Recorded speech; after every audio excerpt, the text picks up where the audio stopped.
Gising na pala ang anak sa mayaman. Mabuti nagising pa kayo. Tanghali na naman ang bangon ninyo. Kaya nababad na naman ang mga mata ninyo. Sa kakasilpo ninyo. Napakasarap talaga ng mga buhay ninyo. Dapat hindi pa kayo gumising.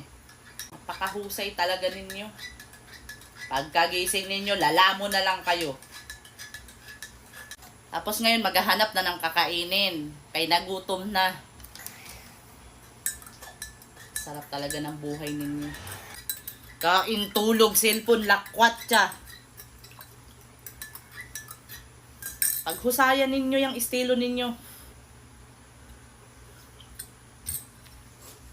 Pagkagising, tutunganga. Oh, ba't nagtunganga ka pa? Hindi ka pa kakain? Senyora, kain na.